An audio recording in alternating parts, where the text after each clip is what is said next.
salah satu nikmat besar yang Allah berikan pada kita ialah apabila kita dapat mengenali agama Allah Azza wa Jalla menerusi saluran yang telah Allah tetapkan. Allah tetapkan saluran agama dia itu kitab Allah dan sunnah Nabi-Nya sallallahu alaihi wasallam. Dia turunkan kitabnya, dia hantar Nabi-Nya. Kalau kita tidak berpuas hati dengan dua sumber ini, kita tak tahu dengan apa kita nak berpuas hati. Sebahagian orang kita maklumkan ada dalam Quran, ada dalam sunnah demikian. Dia tak seronok hak dalam sunnah ni. Dia rasa biasa-biasa. Dia nak cari hak ajaib-ajaib sikit. Hak petua-petua yang orang lain tak boleh bagi. Hak dia saja ada. Jadi dia pergi carilah barangkali tok guru ke penasihat ke yang boleh bagi petua-petua yang pelik-pelik. Yang orang lain semua tak ada. Dia je ada. Dan ini kita jumpa sebahagian orang bila kita berjalan. Dia mai tanya kita hal-hal yang kita tak pernah dengar. Kita kata daripada mana? Hadis tak ada. Ada, tapi yang ni ada tok guru betul. Kita kata ambil yang ada dalam Quran, dalam hadis, itu mendapat jaminan daripada Allah dan jaminan daripada Rasulnya sallallahu alaihi wasallam. Dia kata yang tu duk biasa dah. Hak ni nak bagi power sikit. Nak bagi lebih sikit. Dan ini adalah pelik pemikiran orang. Mungkin kalau makan jamu boleh lah kot. Duk biasa makan jamu biasa, pergi cari jamu Indonesia ke apa. Tapi agama bukan demikian. Agama ialah soal dosa dan pahala. Soal jalan untuk kita menuju pada Allah Azza wa Jalla. Jalan untuk menuju kepada Allah ini tidak ada yang tahu, melainkan Allah sendiri yang memberitahu kita.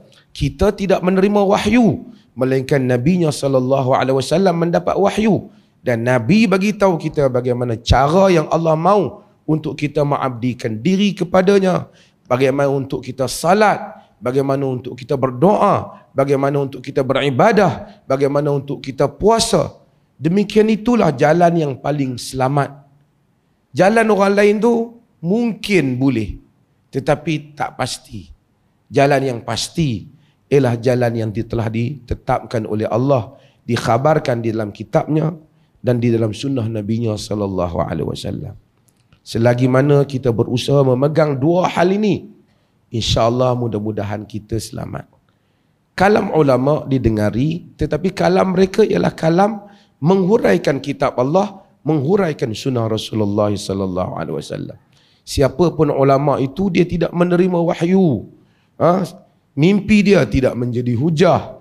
Yang menjadi hujah apabila ia berhujah dengan Quran, ia berhujah dengan sunnah.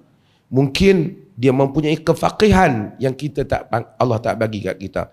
Fala'alla muballaghin afqahu aw aw'a min sami'. Boleh jadi orang yang disampaikan aw'a min as-sami', lebih faham daripada orang yang mendengar. Mungkin lebih ada wa'i lebih pada orang mendengar. Nabi sendiri menyebutnya. Man yuridillahu bihi khaira yufaqihu fid din. Dalam hadis Muawiyah, sesiapa yang Allah kehendaki pada dengannya kebaikan, Allah faqihkan dia dalam agama. Ya, jadi kita terima ulama kefaqihan mereka.